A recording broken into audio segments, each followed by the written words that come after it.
Hello दोस्तों, मैं C S Piyush Goyal. आज के वीडियो में हम डिस्कस करने वाले हैं। जैसे कि आपको पता है कि मार्च क्लोजिंग होने के बाद आपको सभी को आईटीआर फाइल करने की रिक्वायरमेंट अराइज होती है। तो सबके मन में ये रहता है कि हम हमारा जो टैक्स बन रहा है वो कितना बनेगा। हमारी इनकम एक मान लीजिए लेट से 10 लाख रुपए है। तो और इसके अलावा इनकम फ्रॉम हाउस प्रॉपर्टी कुछ अलग है, कैपिटल गेन से इनकम कुछ अलग है, या फिर अदर सोर्सेज की आपकी इनकम है, आपने कुछ इन्वेस्टमेंट भी किया है जहाँ से भी आपको इनकम हो रही है। तो आज के वीडियो में हम यहाँ पे देखेंगे कि आप आप यहाँ पर इनकम टैक्स कैलकुलेटर की मदद से आप अपना जो है टैक्स प्लानिंग यहाँ पे कर सकते हैं। अगर आप सबको पता होगा कि 31 मार्च 2024 जाने के बाद आप अपनी टैक्स प्लानिंग नहीं कर सकते हो। आपको टैक्स सेव करना है, कहाँ पर इन्वेस्टमेंट करना है, कहाँ डोनेशन देनी है, या फिर कहाँ पर आपको पैसा लगाना है जिससे कि आपकी जो इनकम हुई है ड्यूरिंग द ईयर वो आप यहाँ पे मिनिमाइज कर सकें।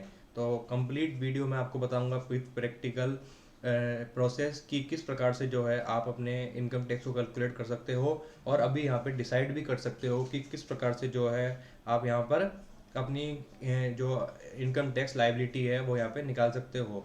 तो आपको सबसे पहले ये इनकम टैक्स इंडिया .gov.in पे आना है, और यहाँ पे सबसे पहले असेसमेंट ईयर सेलेक्ट करना है, टैक्स पेयर का फॉर्मेट सेलेक्ट करना है, और मेल फीमेल सीनियर सिटीजन जो भी है यहाँ पे सेलेक्ट करना है, रेजिडेंशियल स्टेटस सेलेक्ट करना है।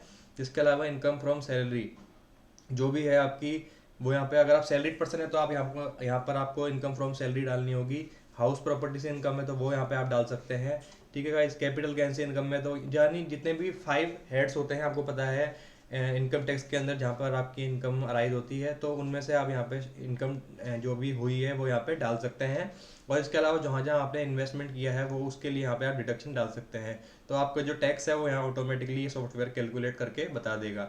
और आपको लग रहा है कि हमारा टैक्स काफ़ी ज़्यादा बन रहा है, तो यहाँ पे आप अपने लिए टैक्स प्लानिंग भी कर सकते हो कि हमें किस प्रकार से जो है टैक्स पे कम करना है, उसके लिए हम प्लानिंग किस प्रकार से करें। और या फिर आपको लगता है कि इसमें आपको हमारी हेल्प की रिक्वायरमेंट होगी, तो आप हमसे भी कंसल्ट कर सकते हैं कि आप जो है किस प्रकार से टैक्स सेविंग यहाँ पे कर सकते हैं, कौन कौन से इंस्ट्रूमेंट है, किस किस के अंदर जो है इन्वेस्टमेंट कर सकते हैं। तो आज इसी कड़ी के अंदर मैं आगे बात करूंगा कि आपको कोई भी दिक्कत आ रही हो तो आप हमसे कम्युनिकेट कर सकते हैं बेझिझक।